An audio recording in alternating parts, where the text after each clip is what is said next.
Oh, y'all, hold on. Sorry, I gotta turn my volume down. April 4th is here. Is that a quorum? Yeah, we got a. April 4th is here. Is that a quorum? You have an echo. I know. I'm sorry. I had It's to. not me, it's Derek. Councilwoman Miles just joined, so I had to mute the big screen. All right, so we're gonna call the Dumfries Town Council meeting of June 16th, 2020 to order. Town Manager, can you take the roll, please? Yes, sir. Councilman Brewer, Councilman Fields, Here. Councilwoman Miles, present. Councilwoman Neville, Present. Councilwoman Willis, Vice Mayor Nickerson, Here. and Mayor Wood. Present. Mr. Manager, I believe we do have a quorum. Yes, sir. All right, so first on our agenda here is, I'm trying to figure out which agenda am I looking at here. So we have, sorry about that. All right, we're gonna have a moment of silent prayer and followed by the Pledge of Allegiance.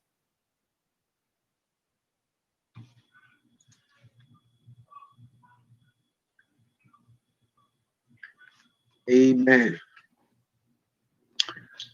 All right, I pledge allegiance to to the flag of the United States of America and to the republic for which it stands, one nation, under God, indivisible, with with liberty and justice for all. All right, next on the agenda is an adoption of the agenda. Understand that there's some things we want to add to the agenda. Because we got two different agendas. We got one that was published, and then we got one that you sent out yesterday. Councilwoman Neville. Yeah, I just wanted a point of clarification. So when you say we're adding to the agenda, are you talking about, I have the amended agenda in front of me. Are we adding to the amended agenda? No, so the public only saw the one agenda. So now Okay. we haven't amended the agenda yet. So we have to formally amend the agenda based on what we have published on the website here. So I'd like to make a motion that we add item F as a resolution to condemn systemic racism. And item G, this is all under action items, a resolution to establish Juneteenth as a town holiday. And that's by myself and Councilwoman Miles. Second. All right. Is there any other amendments to the agenda? Okay, seeing none. All right, it's been motioned to add the agenda and adopt it as amended on a motion made by Councilwoman Neville, second by Councilwoman Miles, to add action items F and G, a resolution to condemn systematic racism and a resolution to establish Juneteenth as a town holiday. Seeing there's no further discussion. Okay, yeah, Vice Mayor. A quick question with regard to item G on the action item to establish Juneteenth as a town holiday. Is that necessary considering it's now been moved to being a state holiday? Do we still need to do that as a town? Well, I think because we updated our HR manual here last year, and we didn't follow we took off the state following the state holidays in our town manual.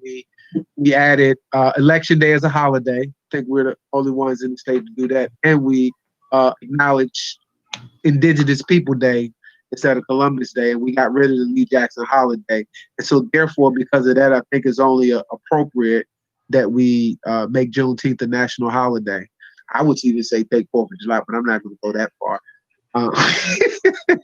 So, yes. Does that answer your question? Okay, I just wanted to make sure that it was still necessary considering. Okay. Any other discussion on the motion on the floor? All right. So the motion on the floor is to adopt the agenda as amended with the two additional action items on a motion made by Councilwoman Neville, second by Councilwoman Miles. Seeing no further discussion, I'm going to call for the question. Councilman Fields. Aye. Councilwoman DeVille, Aye. Councilwoman Miles, Aye. Vice Mayor, Yes. and I am a yes. Motion carries 5-0. All right, the agenda has been adopted. All right, so our first action item is an ordinance to amend our FY20 general fund budget in consideration of the CARES Act funding. Mr. Keith Rogers, Jr., Town Manager, and feel comfortable sharing your screen so that we can see all of this as well. Thank you, sir. Okay, thank you, Mayor. As was explained at the last council meeting, the town received $451,384 for CARES Act funding for coronavirus relief. And the ordinance that is before you is to increase the fiscal year 20 budget that ends on June 30th by $71,000 to cover incurred costs related to the pandemic emergency. So I'm looking for a motion to approve. I'll also note that I look forward to having further discussions with the council as we look at the next fiscal year for how to appropriate and expend the remaining $380,000. So our question on the CARES Act funding, I don't know if you or Ms. Pandek can answer this one, but we're getting a lot of questions from businesses and citizens. How can the CARES money be spent? Is there a list or a document that came out that shows where the money can be spent and what direction is going to be get? Because that's like the $1 million question. And so let's just, is there anywhere we can direct the public or anything that can answer that question? Because they all think that we have a whole bunch of money to give out to them. So I just need to, we can kind of put that out there. So yes, the money was granted to from the federal government to states and localities that have a population which exceeds $500,000. There are stipulations on the government agencies that the funding was provided to in regards to how those funds can be spent. In summary or in brief, the main reasons for, or the main allowable expenses for the funds are to cover unbudgeted and anticipated costs related to the COVID emergency. So essentially things that you did not plan on spending or having to purchase before we were in this pandemic emergency. For small businesses, I will say that currently right now, the county has announced that they are providing a program for their portion of the CARES Act funding related to small business relief. My staff and I are in communication with the county as in regards to how specific town businesses may be able to get assistance. I would also remind the council that we have made a funding available in our fiscal year 21 budget to do a grant program for businesses, and that we still have about $380,000 of this current CARES Act appropriation that we can decide how we want to make that available to the community going forward. I would say from July 1 to December 30th. So will we get a list of what the CARES Act money can be used for? I guess that's the question. Yes, the council received the list with the links last week, and there is guidance on the Treasury website for anybody that's just curious. Okay. All right, council, any other questions about the ordinance to amend the our budget? Okay, no further discussion. Are there any attendees in the public or anybody that signed up to speak at this public hearing for the amendment of the budget? Yeah, I don't think I see any attendees there, just panelists. Okay. So did you get any comments, anything about the budget and this amendment, Mr. Rogers? No, sir. And this was advertised that we were having this hearing to amend our budget? Yes. For how long?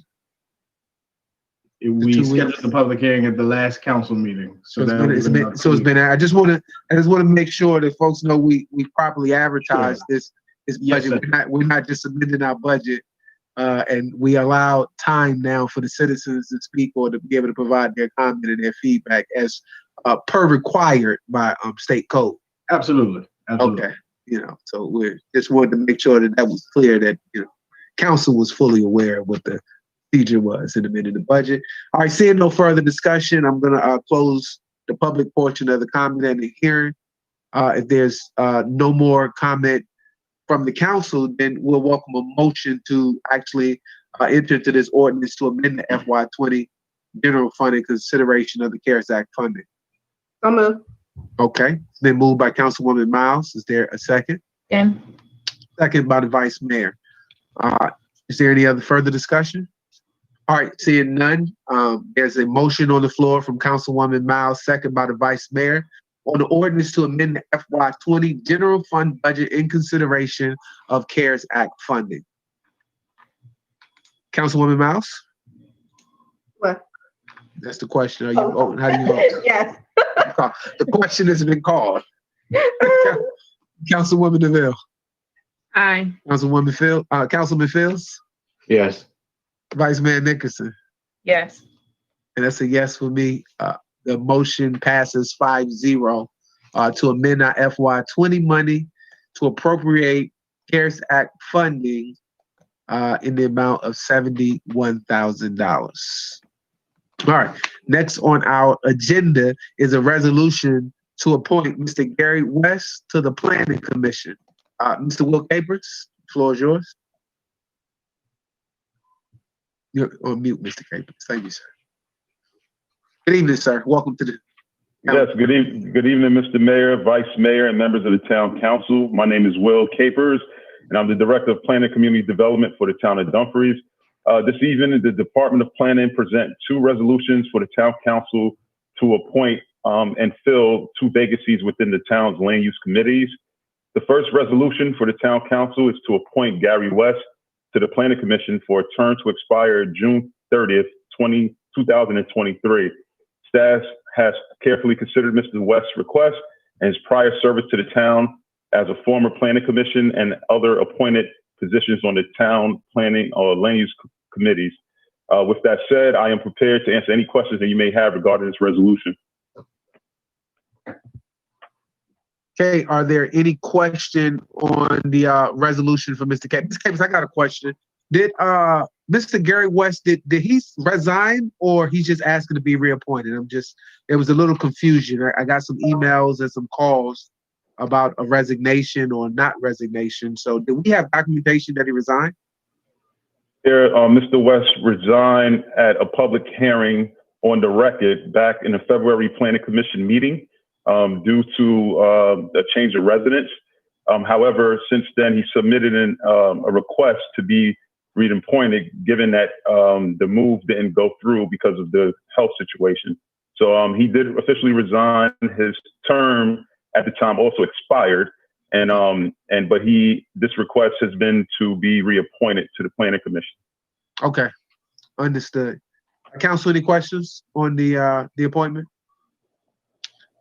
Okay, seeing none, you're looking for a motion to for this appointment to appoint Mr. Gary West to the Planning Commission. All right, is there a motion from the floor? So moved. Okay, Second. it's been motioned by Councilwoman Miles. Who seconded that? Okay, Councilwoman DeVille. All right, any further discussion? All right, seeing none, there's a motion on the floor to appoint Gary West to the Planning Commission on a motion made by Councilwoman Miles, is second by Councilwoman DeVille. Seeing no further discussion, I'm calling for the question. Councilman Fields. Yes. Councilwoman Miles. Aye. Councilwoman DeVille. Aye. Vice Mayor Nickerson. Yes. And that's a yes for me. The motion carries 5-0. Gary West has now been reappointed. All right, next on the agenda is a resolution to appoint Larry Nickerson to the Architectural Review Board. Mr. Capers, the floor once again is yours. You can introduce yourself again. Thank you, Mr. Mayor. The second resolution is for the Town Council to appoint Mr. Lawrence Nicholson to the Architectural Review Board, or the ARB, for a term to expire June 30th, 2022. Staff has carefully considered Mr. Nickerson's application, his experience, and service to other town land use committees, and provides Mr. Nickerson's request to be appointed to the ARB. With this, I am prepared to answer any questions the council may have regarding this resolution. Okay, council, is there any questions on the resolution to appoint Mr. Nickerson to the ARB? Okay, seeing no discussion, I will welcome a motion from the floor to appoint Mr. Lawrence Nickerson to the Architectural Review Board. So moved. Okay, Second. I will take the motion from Vice Mayor Nickerson and second by Councilwoman Neville to appoint Mr. Nickerson to the Architectural Review Board. All right, seeing no further discussion, the motion has been made by Vice Mayor Nickerson and second by Councilwoman Neville to appoint Lawrence Nickerson to the Architectural Review Board. All right, Councilwoman Miles. Aye. Councilman Fields. Yes. Councilwoman Neville. Aye. Vice Mayor Nickerson. Yes. Mayor Wood. Yes. Motion carries 5-0. All right, next on the agenda is a resolution to authorize a public hearing for RZA application 2018-002 for the harbor at Quantico Creek. Mr. Capers, the floor again is yours. Good evening, Mr. Mayor, Vice Mayor, members of the Town Council. Again, my name is Will Capers, the Director of Planning and Community Development in the Town of Dumfries, and I promise you this will be my last presentation of the night. Tonight, we present to the Town Council a resolution to authorize the advertisement for a public hearing for the rezoning amendment application RZA 2018-002, the harbor at Quantico Creek. This application has been filed for properties also known as 17940, 17950, and 17956 Curtis Drive, and is an amendment to an approved rezoning application, REZ 2018-002. The application is currently in the process of being reviewed by town staff and other review agencies.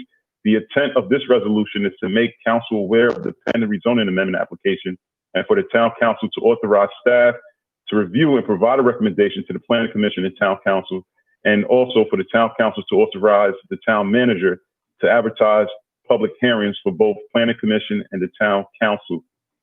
At this time, I'm prepared to answer any questions you may have regarding this resolution.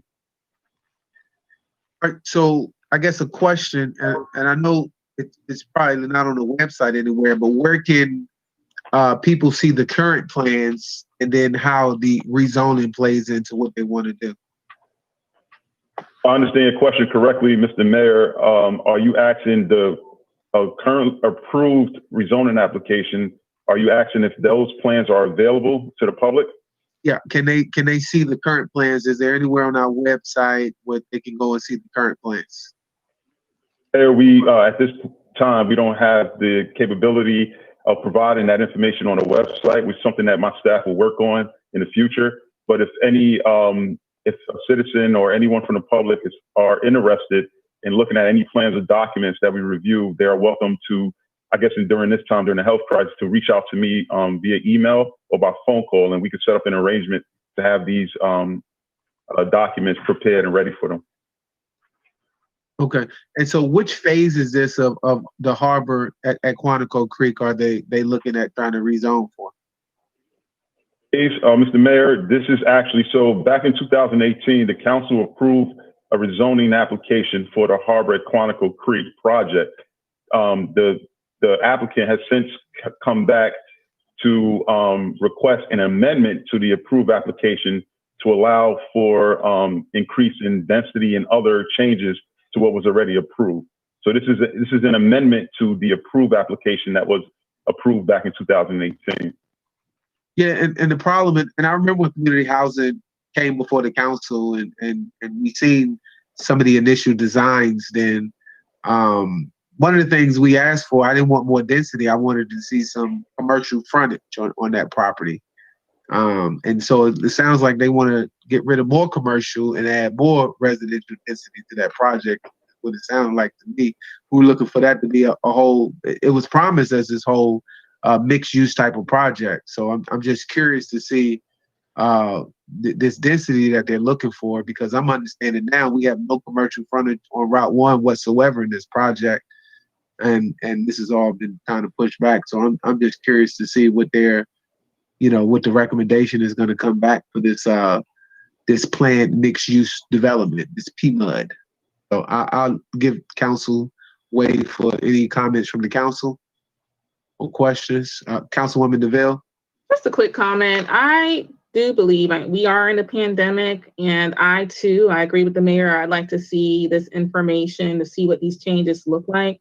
So I would like to see that posted to our website as soon as possible. Just a quick point of clarity. This is not Town Square, the project. I just wanted to make sure that was clear. Okay. This is the harbor at Quantico Creek. Yeah, that's okay.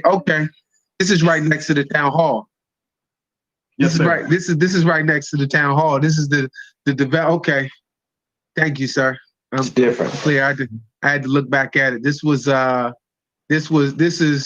trying to scale the project down and get rid of the parking garage, I think. And yeah, okay. I definitely know this project. Mr. Mayor, Yeah. Just an additional point of clarity. This is not the project next door to Town Hall. This is the rezoning application that was approved along Curtis Drive, along the intersection of Curtis Drive and Grand Park.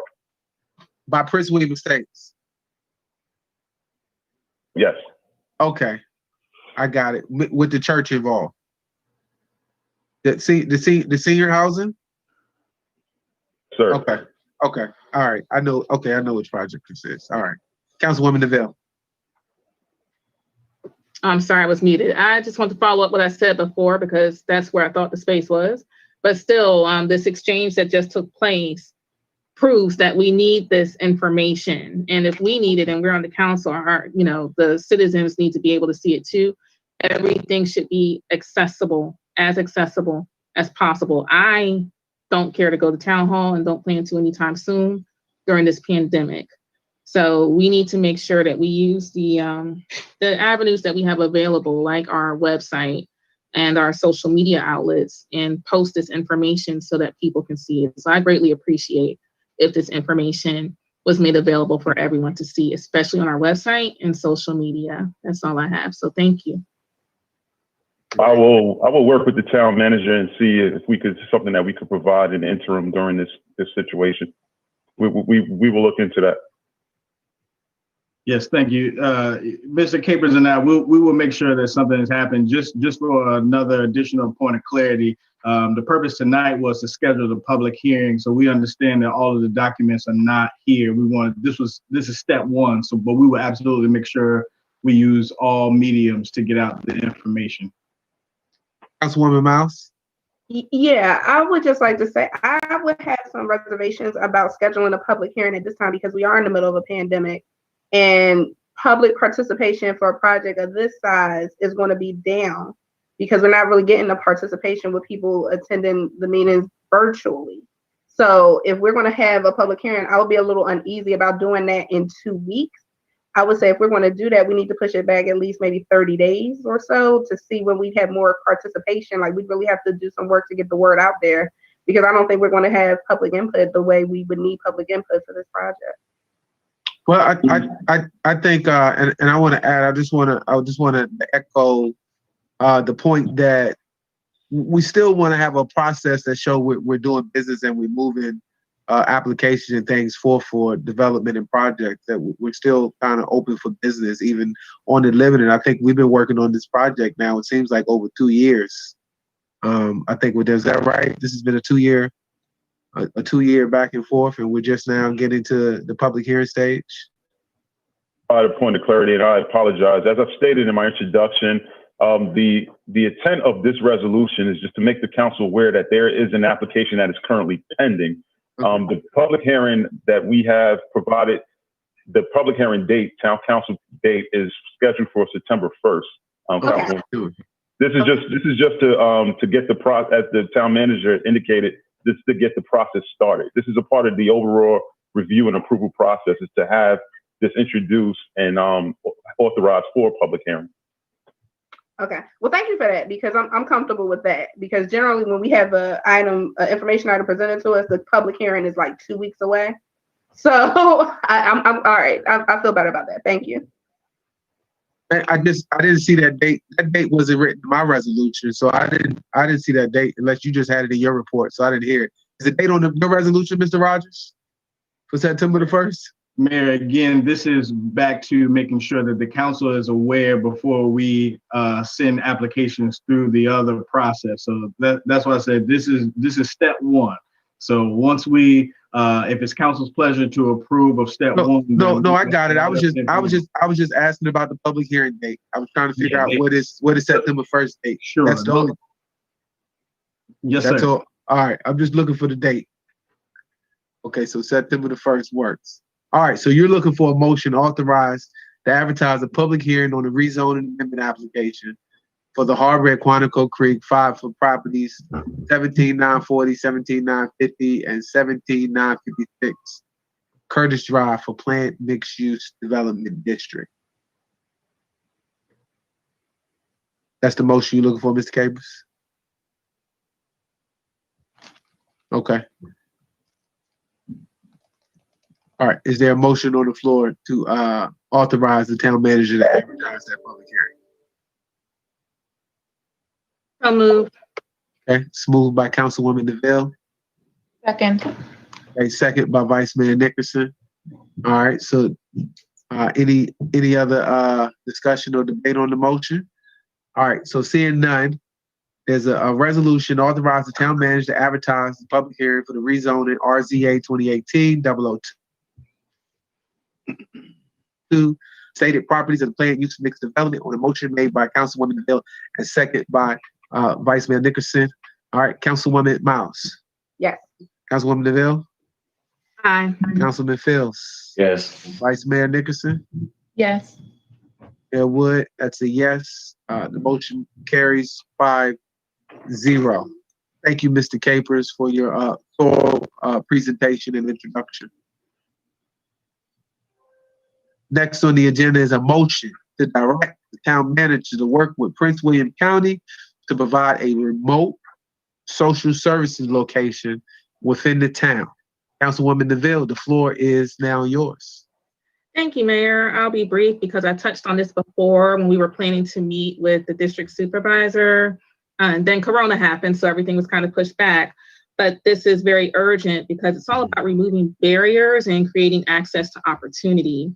And so what this proposal is all about is allowing the town manager to begin conversations with the county to establish a remote social services office in town hall, even if they're present just once a week, because it makes it more accessible for our citizens as well as citizens in all of southeastern Prince William County, especially when they need emergency services. And this is not just about COVID-19, but it's also beyond COVID-19.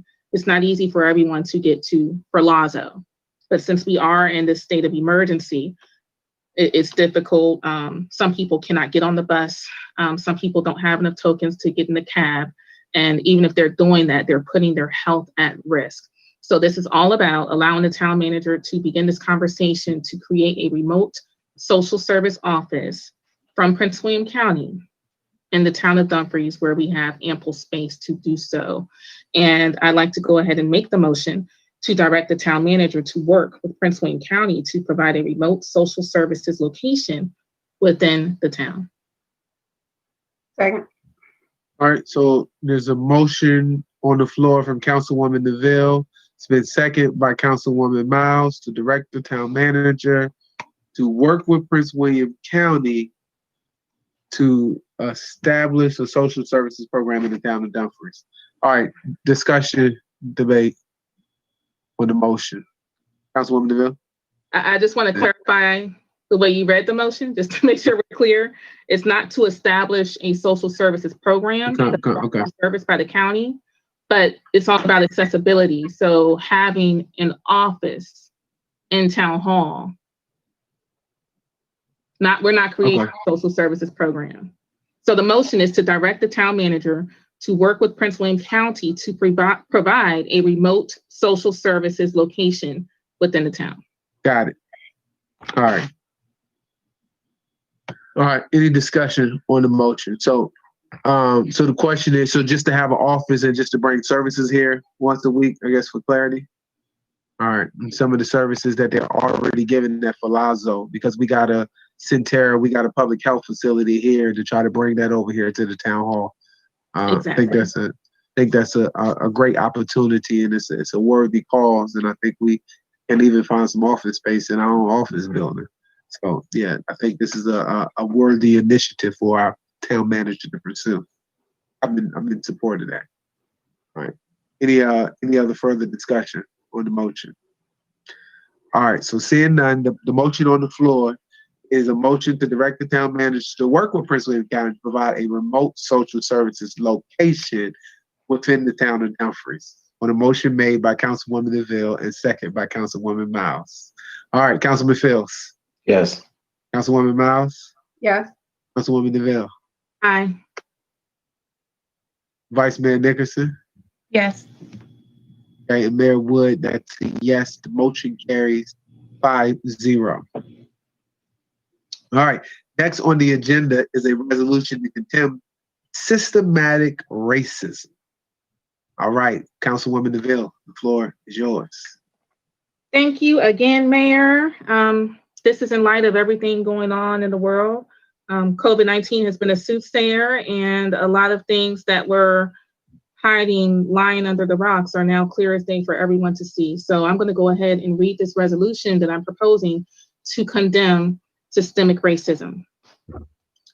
Whereas for 8 minutes and 46 seconds on May 25th, 2020, George Floyd, a Black man, died of asphyxiation as 2 police officers sat on him and held him while one other police officer pressed his knee and full body weight on Mr. Floyd's neck as he pleaded for his life and repeatedly said, "I can't breathe."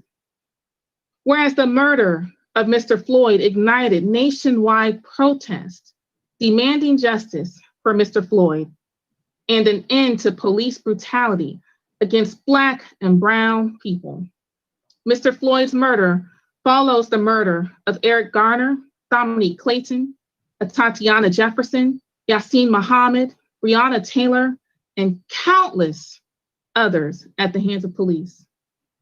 Whereas the town of Dumfries recognizes that these deaths are just the most recent in a tide of victims who have lost their lives due to police brutality. The recurrence of acts of violence and oppression committed by those sworn to serve and protect is the result of systemic racism. And whereas the town of Dumfries stands in solidarity with the Floyd family, his friends, the Minneapolis community, and empowered activists and organizations calling for meaningful reforms to reverse discriminatory practices. And whereas the town of Dumfries condemns the use of force by law enforcement to suppress the protesters' right to assemble peaceably. Whereas the town of Dumfries supports the training of all officers and employees on implicit bias and condemnation of systemic racism. Whereas the town of Dumfries acknowledges that the plight of Black and Brown Americans is not always explicit and present in the form of police brutality, but also entrenched in institutions such as the judicial system, the electoral process, career advancement, education, housing, and even the healthcare system. Whereas the town of Dumfries recognizes that the COVID-19 pandemic has exposed racial disparities in health and economic well-being. And whereas the town of Dumfries and all government officials have a duty to ensure the protection of all communities through actions and reform, including the justice system. Now, therefore, be it resolved, the town of Dumfries condemns police brutality and racism in our nation. Now, therefore, be it further resolved, the town council of the town of Dumfries reaffirms that Black Lives Matter. And with that, I'd like to move that the town adopt a resolution condemning systemic racism. So Is this, moved. no, that's a second. She made the move. So are you seconding the move? Yes, yes, yes. Okay. All right. So there's a motion on the floor from Councilwoman DeVille, second by Councilman Fields on a resolution condemning systemic racism. I said systemic racism. All right. Any discussion on the motion? Vice Mayor. I fully support this resolution to condemn systemic racism by the town of Dumfries. I do, however, I am not comfortable, however, with it being so personal for George Floyd. I recognize he is right now the nationally known latest victim of systemic racism, but this movement and this resolution is bigger than him. And I think that we can reword this in a way that is not so personal for him, because this is an issue that we've been dealing with prior to him. It's an issue that we've heard stories on the news of, situations happening since him, and it's bigger than him. And I, for one, don't agree with this resolution being so personal for him, because it's about Black men, Black Lives Matter, not so specifically about George Floyd. Okay. So you have any recommended edits? Well, since this is my first time actually taking a close look at it, with some time I could suggest some, but right off the back, what I'm looking at, the second paragraph, where's the murder of Mr. Floyd ignited a nationwide protest, we can simply strike Mr. Floyd and note it as another Black man or another Black life ignited a nationwide protest, demanding justice for Black lives and an end to police brutality against Black and brown people. Continuing in that sentence where it says Mr. Floyd's murder follows the murder of, and then it lists several other names. And again, while those names are the names that we're talking about now, there are so many names that preceded them. And unfortunately, I feel like there may be names to follow them, and it's not just about these people. And I don't think that, like I said, I don't think it should be just about, Mr. Floyd. Let me see, 1, 2, 3, 4, fourth, where it says the town of Dumfries stands in solidarity with the Floyd family. Again, we stand in solidarity with Black Lives Matter. I actually don't like that entire paragraph because it speaks too specifically of that particular instance. So, I mean, we can kind of talk through that, but those are my initial edits, just right off the jump. Woman DeVille? Yes, thank you, Mayor. The motion stands as read and as written. The truth is, as we all saw prior to our last council meeting, that is what happened. It was the proverbial straw that broke the camel's back. It is what led to all these peaceful protests and everything else going on nationwide. Actually, let me correct that, worldwide. And this is not just about George Floyd. Other names are mentioned, and it says countless. And I do agree with the fact that there have been other names. I've been reading 3 pages with 3 columns of names past 2 weeks. And that doesn't even touch the tip of the iceberg. And there have been several names since George Floyd. We will never get all the names, but I do not see anything wrong with what is written. And I'll speak for my ancestors, have been uncomfortable. So Black lives do matter. I'm not striking that. And the motion on the floor stands as stated. Thank you.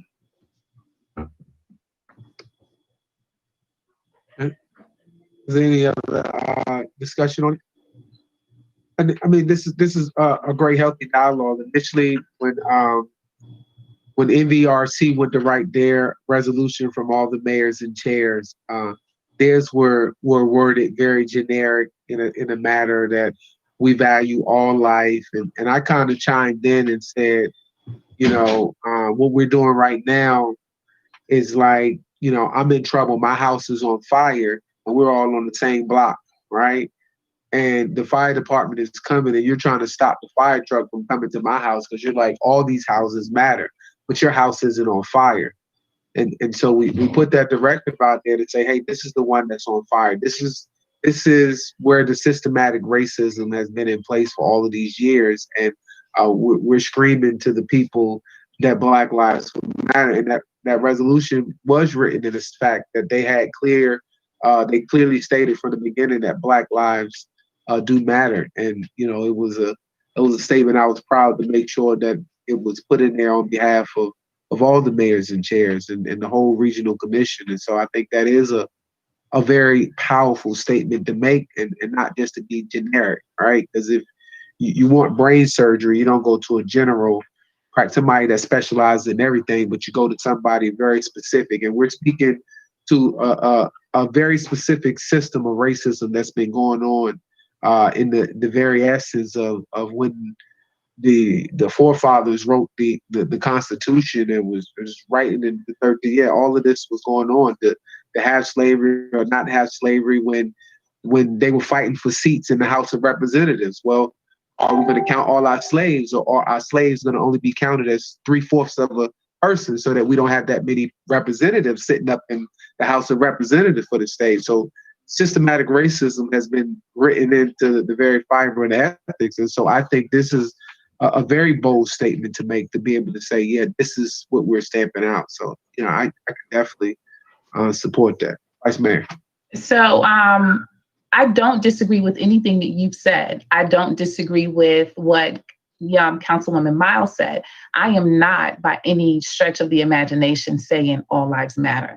That did not come out of my mouth, and I didn't need a justification for why we're talking about Black Lives Matter, because I too am standing very firm in that Black Lives Matter. What I am speaking very specifically about, as I've stated, is about it being so specific about George Floyd, in that, no, this is not generic, but there are a lot more people who have died before George Floyd.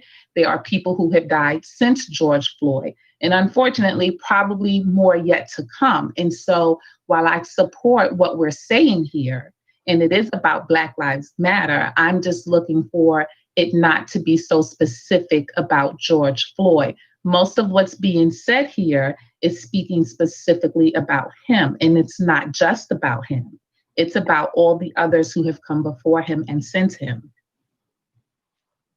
But thank you very much for that explanation on the House on Fire and all of that. I get that.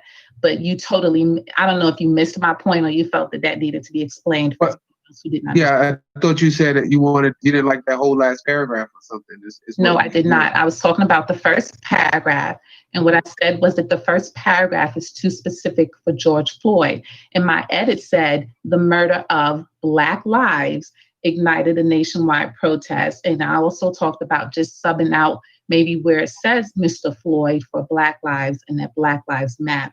So excuse me if you misunderstood, but no, I did not say all lives. And I'm offering the edit to be more inclusive of all the Black lives, not just Mr. Floyd. Okay. Any other discussion on the motion on the floor? All right, so the motion on the floor, seeing no further discussion, the motion on the floor is a resolution condemning system. On the motion made by Councilwoman DeVille, who's the second on the motion? I second it. Okay, Councilman Phil, second. All right, calling for the question, seeing that there's no more discussion. Councilwoman Miles? Yes. Councilwoman DeVille? Aye. Councilman Phils? Yes. Vice Mayor Nickerson? Yes. All right, Mayor Wood, that's a yes. The motion carries 5-0. All right. Next on our agenda is hold on. Gotta pull the amended one back. I lost it. Is what is it called? How do you pronounce this one? A resolution to make Juneteenth a town holiday? What was next on the agenda? Hold on. That's right. That's what it is? All right. Councilwoman Miles and Neville, the floor is yours. Okay. Thank you, Mayor. So we all know that Juneteenth as a celebration is officially marks the day that all the slaves knew that they were free. And that is the day that we've all held near and dear to the hearts of African Americans. So what this resolution will do is make Juneteenth a paid holiday for all town staff. And there's no year stamp on it. So what I'm going to do now is read the first half of the resolution, and then I'm going to yield to Councilwoman Neville to complete the resolution. Whereas the Emancipation Proclamation, effective January 1st, 1863, established that all enslaved people in Confederate states in rebellion against the Union shall be then, thereforward, and forever free. And whereas this order was largely ignored by Southern slave owners. And whereas on June 19th, 1865, Major General Gordon Granger informed a reluctant community in Galveston, Texas, that the Emancipation Proclamation had freed enslaved Americans and rebel states over 2.5 years earlier.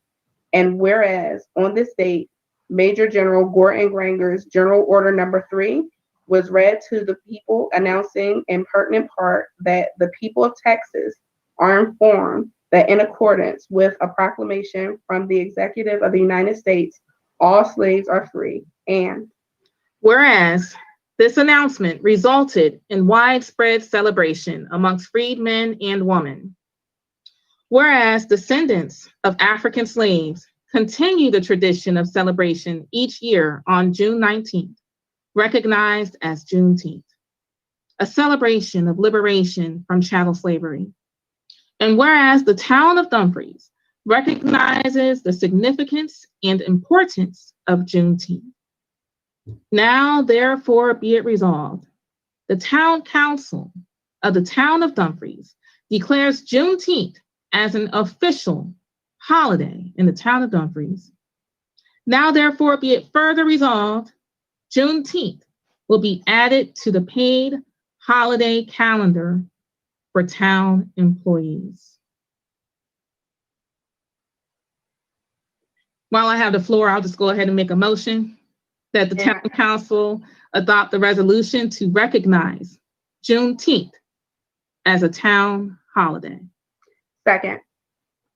All right, so it's been motioned and second that Juneteenth be recognized as a paid town holiday. Any discussion on the motion on the floor? Discussion or comment on the motion? Mr. Town Manager, being that we've already passed the 2021 budget, is this gonna impact on any changes we have to make on your side as far as budgetary? There are budgetary implications, but no amendments to the budget are necessary to make this happen. Okay, thank you, sir. All right, so seeing none, no further discussion on the motion. All right, so there's a motion on the floor of a resolution to recognize Juneteenth as a paid town holiday on a motion made by Councilwoman DeVille, second by Councilwoman Miles. Councilwoman DeVille. Aye. Councilwoman Miles. Aye. Councilman Fields. Aye. Vice Mayor Nickerson. Yes. That's a yes for me. The motion carries 5-0. Passes. All right. I think that was our officially our last agenda item. Yes, ma'am. I have a question for Ms. Pandat. Well, actually, town manager, if we have a council member who is no call, no show to X amount of meetings, do we have anything in our in our laws that say that if you do not call or show up or participate in a certain amount of meetings, that's a resignation. Because at work, if you no call, no show 2 days in a row, then that's your termination. So do we have? We used to have, Vice Mayor, we used to have a council code of conduct where we had, which is not enforceable. But that was the only thing we had written up that was an accountability that council members signed, saying they would be held to that standard. But we don't even have that, which said if they missed 2 or 3 consecutive without calling or without saying anything, then you knew. But there's nothing we can do. The citizens can't recall. I mean, this ain't Richmond where they're trying to recall certain people right now. I don't know. So. I think that's something that we need to consider adding to our bylaws, because in a situation where we have council members who refuse to show up and participate in meetings, and at this point, for however, establish what the number is for the consecutive, lack of participation, that I know that we can't remove someone from office, but, even if we're being paid stipends for our participation, and a point was made very poignantly that we're being paid to show up and, and to do budget and policy. So if we're not showing up at the very least for budget and policy, then maybe there should be some sort of enforceable code of conduct, or something that will say, okay, well, if you're not showing up, then you will not be paid for these meetings. Because I think it's absolutely unacceptable that council members have decided to just abandon their seat, which is really what this looks like to me, an abandonment of the seat.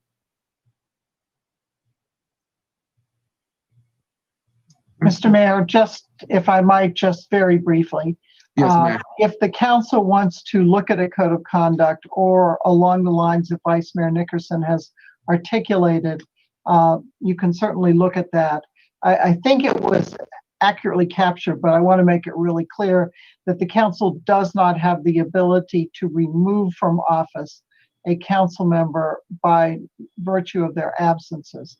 You would have to go through a circuit court proceeding on grounds of malfeasance, which to my knowledge do not exist, in order to go through that and to accomplish the potential removal of someone. So I want to make it clear that there are limitations on the council's ability to quote unquote discipline itself, but I reserve judgment on whether a specific concept such as the Vice Mayor has proposed is problematic once I actually see what that concept is. I appreciate that, Sharon. Thank you. I think that we all have to hold each other to a certain level of accountability and responsibility. And for all intent and purposes, it appears as though someone has abandoned their seat. So even if we are not able to remove them, is there some sort of abandonment clause in somewhere that says that if you decide to just stop coming, what recourse do we have to maybe have that seat filled or something? I just feel like there's no accountability then if someone can just decide to stop showing up to meetings. Mr. Mayor, in response to that, again, I'm not saying that there might not be some code of conduct provisions. I'll use that just for lack of a better term right now. It doesn't need to be called that, that the council could adopt and for itself. And if there's a desire to discuss that further, then I'd be glad to talk with you in that regard, or to the Vice Mayor, and to give the council an opinion as to what the parameters of what you can legally do or not do are. Okay. All right. Councilman Phillips. A tag on to what Vice Mayor was talking about. One thing that I do know pretty much for sure is that the term for 3 council members is up this year. And to my knowledge, only 1 council member that you see present at this meeting is on the ballot for the fall election. So the terms of others will be terminated. unless it's a write-in vote. It's June and that's November. So I know, just something to look forward to. I mean, and at this point, and don't misunderstand me, I'm not advocating for anyone's dismissal, but what I'm saying is there should be some standard of accountability that you cannot just abandon your seat without cause or without conversation. That's really the point that I'm making here. I understand. Ultimately, the accountability is on the citizens at the polls. That's the citizens hold us accountable. That's ultimately what happens until re-election time. So the citizens are our accountability. The people that come up and they give you their issues, their concerns. They're your accountability partners. So if citizens don't see certain people here, they have to scream and say, we don't have the power over each other. What about the payment for the stipends? Because not salaries or stipends, but what about that? Yeah, I mean, that's where a code of conduct, I guess we would have to look at and play, and it's whatever policy we put in place with that. But ultimately, there's no power here for that. Okay. Sharon, is that something that we could put in the code of conduct that says that if someone is perceived to have abandoned their post, then they're no longer eligible to receive stipend for meetings or for participation? Vice Mayor, I do not want to sort of jump into speculation on this issue at this moment. As I said, I'd rather give some thought to it and then address to the board, to the council, what the parameters are of your authority. I would much prefer to do it that way. Okay. In the interim, it may also allow the council to explore with those members who are not attending, what their reasons are, and perhaps the situation will resolve itself. But I would be glad to write to the whole council on what those parameters are. Okay. Thank After you. I have some time to think about it. Thank you. I think the question, Ms. Pendek, is it was a question of legality for the electronic meetings. You have some people meeting in person while others are meeting electronically. And so there was different debate on the Attorney General's recommendation for electronic meetings during this emergency pandemic. Well, Mr. Mayor, the Attorney General said that and paved the way to actually allowing for virtual meetings. I understand that, notwithstanding that, there are some elected officials that are uncomfortable with being in a virtual situation. And that's something that each governing body needs to work out amongst itself as to what is a comfort level for them given the pandemic. And that makes sense. All right, there's nothing else for the good of the council. There's no further business for us to conduct. Our next meeting is to be determined on July the 7th. One of the things I want council to think about, and we can talk about later, if you'll be interested in moving our fireworks display show to Labor Day weekend. So there's something to think about instead of after the 4th of July weekend. Our sponsor is willing to move things over. So we just need to figure out if that's something we're interested in doing. Because if the fireworks shoot up, the crowds are still going to want to gather. All right. There's nothing else. This meeting is now adjourned. You all have a great night. Good night. Good night. Good